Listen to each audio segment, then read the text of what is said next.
Hello everyone and welcome back to another episode on Growing Faith Farms. Today it is March 4th, 2024. I'm currently getting ready to make my IH Cyclone 800 corn planter ready for the season. So I have this one and that one, and I have to take the two and make them into one working one. So I'll kind of go through what is going on. So I'll try and do this so I can point everything out. So these row units, you could use them, but they're all very worn out. Rusty, old, covered in welds, and some of the parts are worn out. So we'll back up a little bit. If you look at that closing wheel, yeah, it's pretty rough. So this planter works great, but it's worn. That planter is, I don't know exactly what's wrong with it. I got it as a package deal, this one and that one, from the previous owner. And I was told that one is missing the pump and it didn't work, but the row units all look to be in excellent shape, other than that one is missing a packing wheel, which I have plenty to pick from down here. So I'm going to take the row units off this planter and take those ones and put them on this one so I can use it. Flip the camera around so I can show you guys a little bit better what's going on. So one thing I already started on, I forgot to start filming, but I replaced the ridge markers from that one. So this one,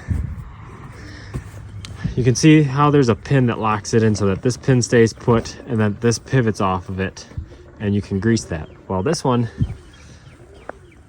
was seized up internally, and I have the ends right here. Drop it. You can see how badly they were wearing right there. You can see it really well around this area because it's not supposed to be turning in there. You can see how badly it's gouged out. So hopefully now that it's switched over, it shouldn't pivot anymore. And then along with that, the bases were full of welds. You can see a little shine from a recent weld. And the markers, this marker has got a big bend in it right there, and the other one was actually broken half. So we got new markers, and I didn't feel like switching the cylinders over because then I'd have to deal with fittings and leaky oil. So now that that's done, I just have to do the row units. I've got a mess of electrical to deal with. That hose is from, at the later years of its life, the owner switched it over to saddle tanks, and I want to get it back to using these tanks. So I have to hook these tanks back up. There is a pump down here, but it's completely seized up. That's an agitator pump. I don't know if it works yet. I gotta try it out. So I'm gonna hook it back up to use this pump. This is the original.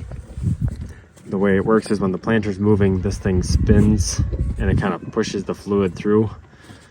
This system is set to run in the furrow. The saddle tanks are set up to run with these coulter knives. See it right there. And then there's no-till disc back there. He no-till planted for years and years. So yeah, that's the project we're gonna get started on. So I'm gonna start working on taking the row units off. So to get these off, it's just 4 bolts from the frame. So 1, 2, 3, 4. Oh, I forgot to show you. Part of the reason I'm taking these off is because all these holes are worn out and they're a fixed piece, they're welded in. So these two are just very worn. On the other side, they're actually worn right through the top. That was the main reason I needed to work on them. I believe this has something to do with down pressure on the unit. So that's why I'm opting for take it off. So it's these 4 bolts to lighten the load. I already took it out. This pin. If you take these pins off, these actually come off. So try to see if I can get it on camera. Just gotta wiggle it a little bit. Yeah, and then it just pops right off. And that will just help lighten these up for when I lift them off, because I don't really have anything other than manpower. Yeah, look at this. Those two aren't supposed to be touching. So yeah, I have to pull the seed tube out. Here's the in-furrow fertilizer tube. Comes in that gray line. It's on the other side of the unit. Drops it right in on the seed. Or you can do that one over there by the dog. Drop it beside the row. So I'm leaning towards this one right now, and then I'll just leave that as help cut up trash and whatnot. So I'll finish taking all those wheels off, and then I can start working on unbolting the unit, taking off the seed tube, so on and so forth. So I'm jumping ahead slightly here. I had a heck of a time getting that one off. It was really stiff, and there is a grease zerk on those that you can grease them so that they move a little easier. You can see it right there. But this one clearly had never gotten any grease. It was full of dirt. And when I tried to grease it to make it easier to pull off, it actually broke the zerk off the top. It popped out. There was so much pressure. So that was a heck of a fun time getting that out. As for that fertilizer tube that came down here, it bolted to this end of there. So I just took those 2 bolts. Fertilizer tube is off right there. And then for the seed line, you just pull this pin, slide that pin out, and it just lifts right out. I would imagine it's in case it was plugged or anything in the field. They make it easy to get out. So these springs are broken, like I said. In other units, it's worn right through. And I just go and show you right now. Right there, you can see it. Look, it worn right through the top. This one's worn through the top. That one, the springs are broken. This one, the springs are broken, but they're both still really worn out. The way it works is, I'll see if I can lift it up. As this lifts up, it's hard with one hand. Anyways, as it lifts up, it wants to separate those. So the spring pulls it back together, and when it's in its most together position, it holds it down. And that's how you get pressure on your row unit so it doesn't just flop all over the place. So yeah, now that that's off, it's just those bolts, and this thing will pop right off. I got to figure out a way to try and hold it. Normally I'd use my skid loader and just hook a chain to it, but my skid loader is currently having some issues, so I might just put some blocks under it and unbolt it, and then just chuck it to the side.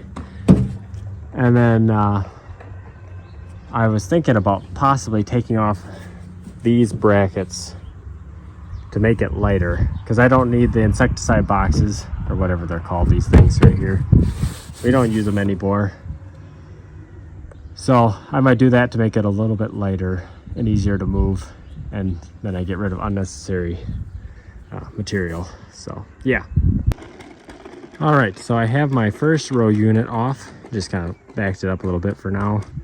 It was just those 4 bolts. I put a jack underneath it to take the pressure off of it, and then kind of just teeter it back on that wheel back there, and just rolled it out of the way. It's kind of heavy, but not too bad that I can't move it. This one though, I have to take that wheel off the back for the one that's missing way over there. Out of those 3, this one's the nicest. I wouldn't be surprised if this was the original one that was over there. So as for the other ones, I gave up on trying to take these wheels off. It was really difficult with the first 2, and those ones were the nicest looking. This one, maybe if I worked it enough, I could get it, but some of these other ones, I can't even get the pins to come out because they're so rusted in there and stuff, and there's no room to get at it. So I'll just pop the unit off, and it's not like I need them anyways. So yeah, so I'll keep working at it. All right, I'm jumping over to the other unit real quick. So since I have that 1 row off, I'm going to take this one. I took that insecticide box off since, like I said, it's unnecessary. For me, I'm never going to use it, and I think it's going to be way easier to work on a unit like this and get at. Obviously, it just needs a little pressure washing. I had to cut this chain. Well, I could have taken it off. The connector link was right there, but they're so seized up. I'm just going to throw them in the scrap pile anyways. But yeah, this should be, straightforward. Same 4 bolts. And then I have a lot lighter unit since I don't have that big top piece. Switch this over, and if it goes smoothly, I'll just keep going down the line. I am trying to match. I don't think it really makes a difference, but this is the far left one, and I took off the far left one. So I'll just try and match, do that one next, and so on and so forth. So I'll get this one off, and we'll see what it looks like over on that planter. So I've got the first 2 units switched over so far. I haven't hooked up any hoses. I just thought I'd share my thoughts on if you're doing it by yourself like I am. So that one was obviously a lot trickier to get in because this was in my headspace, kind of rendering me from getting in there. But I did notice, so since I don't have a skid loader or anything with me right now to hang a unit from, and I'm doing this by myself. I'm using a floor jack. If you jack it up and you do the top 2 bolts first, then, you know, because this is spring loaded, see how it's not lined up? When you lower the jack, you can use the weight of this unit to manipulate it in a pry bar to get that to line up. First, if you started with this, you would have to try and pry up on that top piece to get it up there. So that's just my thoughts if anybody's ever in this situation. So I'm going to finish bolting that up, and then I'll move on to taking those 2 units off and switching those over. All right, it looks like I'm wrapping up. The parts planter is stripped of all the units. All the units are on this planter now. I have all my seed lines back in. I have all my in-furrow fertilizer lines are back in. I just have to put my packing wheels back on. That's missing every other because I took them off. Back when I got the other planter, it had flat tires on it. I had to put those tires on, and to work in there was a nightmare, so I took off these inside ones so I had room to mess with it.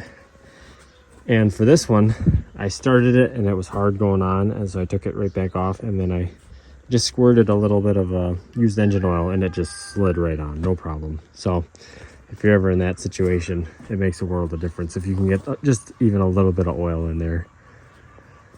So like I said, I think I'm just gonna leave the boxes off. I like this to look a lot better, a lot less to worry about and whatnot. So then all I have left is I'm going to mess with the fertilizer stuff. Here's my dog.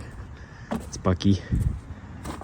Let's see. I have to get that pump working again. It's already, the chain is hooked up and it's all plumbed to those row units, but it's not hooked to the tank. The tank is currently not hooked to anything other than this agitation pump, which I'm not sure if it works yet. I just got to try that out. I have to get everything set up for the tractor. I'm thinking, since it's not going to be on here permanently and it's not a cab tractor, I might make the whole setup magnetic, meaning the monitor and everything just magnets right onto the fenders and just clamps onto the battery. But I'll do that all different time. But otherwise, for the planter, it's all set. All I have to do is set my seed population. I'm not sure exactly what I want to do yet for that, but there's a chart right here. So for like this one, this shows the inside and the outside right here, inside, outside. You know, there's the bottom one, there's 2 gears fixed on there, and it says what they are. It's a 10 and a 16. And then it says that this is your other one. And then this is the other side. Same thing. There's 2 right there, 10 and a 17. 10 and a 17, and these things have numbers on the back of them. So you just find, let's see, I have a 38 inch. I think so. Yeah, 38. Ouch. I go down to the seed population I want. I'm hoping to shoot for something in the 30,000s. So let's say if I did this, then you go all the way over here, and there's drive 1 and drive 2 up there. And notice one says driver and one says driven. And then if you look, DR and DN. So you just find the numbers and then you match it up with the gears, switch the pieces over. So otherwise, yeah, that's it. Thank you so much for coming along. I'm really excited to test this thing out. As sunny as it is today, it might still be a little bit before planting. It's still technically winter. I started this video March, what, 4th, 6th or something. I think today's the 8th or something like that. So yeah, thanks so much for watching. Like and subscribe if you want to stick around and see this thing in action.